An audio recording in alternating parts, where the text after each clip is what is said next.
Hello दोस्तों, विहान कहानियाँ में आपका स्वागत है। अलीपुर नाम का एक गांव था। वो गांव पूरी और जंगल से घिरा हुआ था।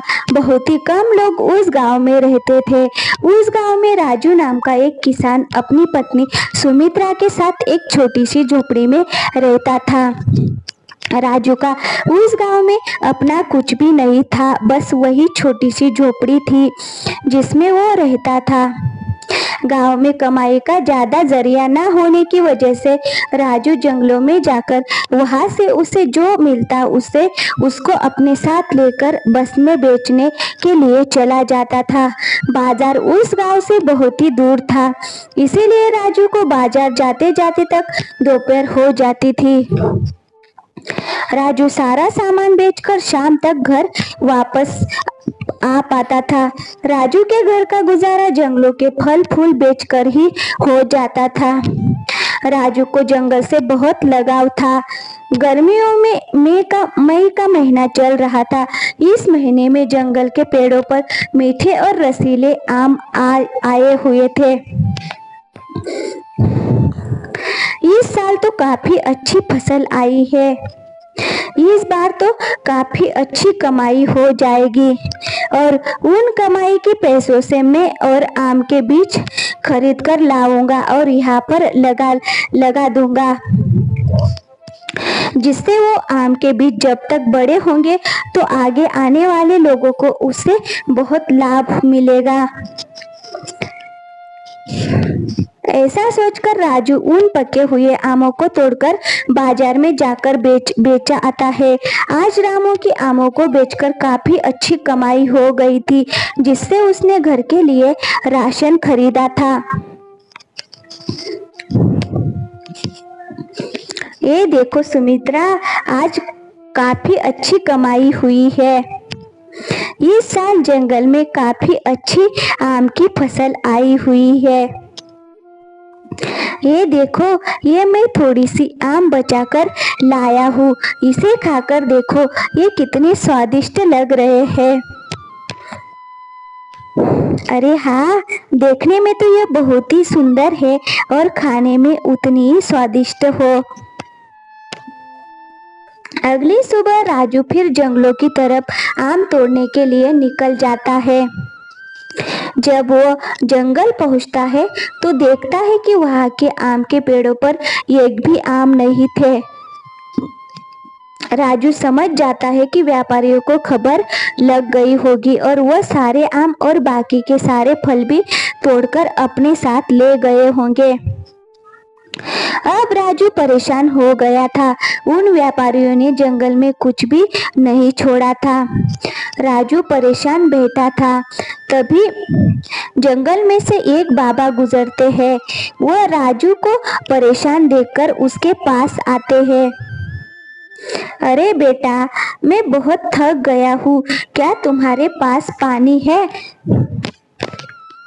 बाबा, मेरे पास तो पानी नहीं है, लेकिन मैंने सुना है इस जंगल से कुछ दूर आगे जाकर एक नदी है, वहां पर पानी मिल सकता है।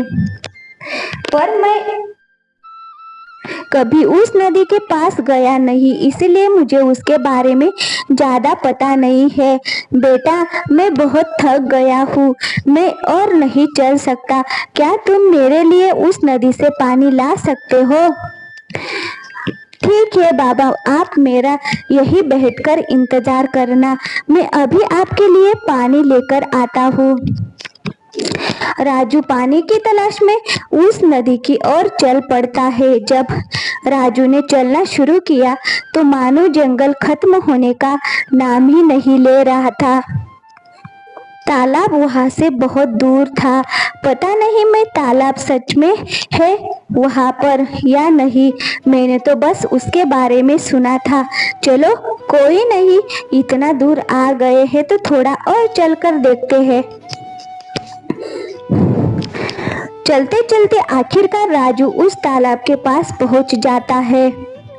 जब राजू तालाब के पास पहुंचा तो उसने देखा वो तो एक अलग ही दुनिया थी।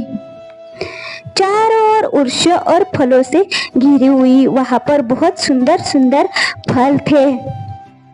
फलों की चमक और उनकी गंध अलग ही थी।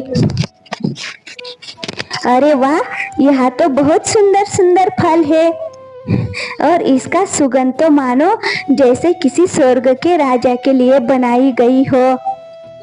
चलो, यहाँ पर आने से मुझे एक फायदा तो हो गया। यहाँ से फल तोड़कर बाजार लेकर जा सकता हूँ और उन्हें बेच सकता हूँ। लेकिन ये फल अगर किसी के हुए तो वैसे तो इतने घने जंगल में मुझे नहीं लगता कोई आता होगा, पर क्या पता ये किसी और के फल हो जो उसने बड़ी मेहनत से यहाँ उगाए हो। नहीं नहीं, मैं ऐसे इन फलों को नहीं तोड़ सकता।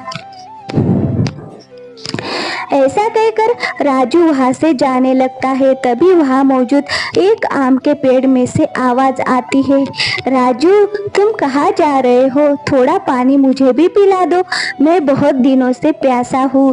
तालाब के पास होते हुए भी मैंने कितने दिनों से पानी की एक बूंद नहीं पी है। राजू उस पेड़ को बोलता हुआ देखकर बहुत आश्चर्य में था। वह समझ नहीं पा रहा था ये सब क्या हो रहा है। तुम कौन हो? तुम तो पेड़ हो ना, तुम बोल कैसे सकते हो? हे भगवान, ये कौन सी मायावी दुनिया है? मुझे इस जंगल से जल्दी जाना होगा। जरूर नहीं राजू, मैं तुम्हें कोई नुकसान नहीं पहुंचाता। मैं तो बस तुमसे थोड़ा सा पानी मांग रहा हूँ। मैं काफी दिनों से प्यासा हूँ और यहाँ जंगल में कोई आता भी नहीं जिससे मैं पानी मांगकर अपनी प्यास बुझा सकूँ। इतने दिनों बाद तुम ही एक व्यक्ति हो जो इस जंगल में आए हो। अब क्या तुम मुझे पानी भी नहीं पिला सकते? उस पेड़ की बात सुनकर राजू उस पेड़ में पानी डाल देता है। अगर तुम इतने दिनों से प्यासे हो तो इस जंगल में मौजूद सभी पेड़ काफी दिनों से प्यासे होंगे, तो क्या मैं उन सबको भी पानी पिला दूं? ऐसे ही राजू बारी बारी से सभी पेड़ों में पानी डालता है। सभी पेड़ों में पानी डालने के बाद राजू उस आम के पेड़ के पास आता है। अच्छा, मैंने सभी को पानी पिला दिया है तो मैं जाता हूँ। वहाँ पर बाबा मेरा इंतजार कर रहे होंगे, उन्हीं के लिए मैं यहाँ पानी लेने आया था। राजू, तुमने जंगल के सभी वृक्षों को पानी पिलाकर मेरा दिल जीत लिया है। तुम हमारे यहाँ से जितने चाहे उतने फल ले सकते हो।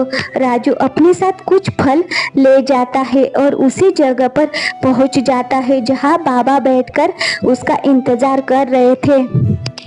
बाबा, ये लो पानी और ये कुछ आम आपके खाने के लिए है। अरे बेटा, मुझे ही आमों की जरूरत नहीं है, मेरे लिए तो ये पानी ही पर्याप्त है। अच्छा बेटा, अब मैं चलता हूँ। इस तरह बाबा राजू को अपना आशीर्वाद देकर वहां से चले जाते हैं और राजू अपने घर पहुंचकर अपनी पत्नी सुमित्रा को अपने साथ हुई घटनाओं के बारे में बताता है। ये देखो, ये वहीं से मुझे इतने सुंदर सुंदर आम मिले हैं, उसकी सुगंध तो देखो।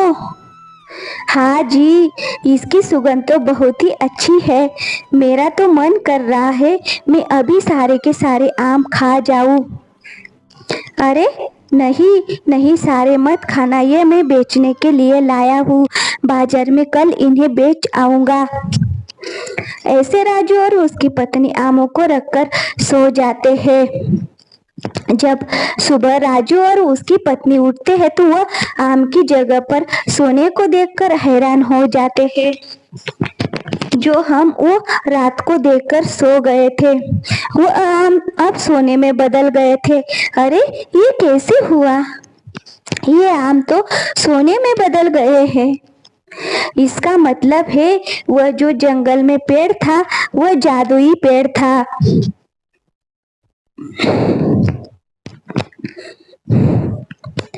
हाँ, शायद वो कोई चमत्कारी पेड़ ही होगा और ये वो बाबा भी शायद कोई चमत्कारी ही होंगे। सुमित्रा के इतना कहते ही वह बाबा उनके घर में प्रकट हो जाते हैं। तुमने बिल्कुल सही कहा है, मैं ईश्वर हूँ। मैं ही हूँ, हमेशा उन लोगों की मदद करता हूँ जो मुझ में विश्वास रखते हैं और अच्छे कर्म करते हैं। तुमने आज तक कभी किसी का बुरा नहीं किया, इसीलिए बुरे वक्त में मैंने तुम्हारा साथ दिया है। धन्य है हमारे घर में आप पधारे हैं। मेरे तो भाग्य ही खुल गए भगवान, मेरा जीवन धन्य हो गया। अगर ये कहानी अच्छी लगी हो तो वीडियो को लाइक और चैनल को सब्सक्राइब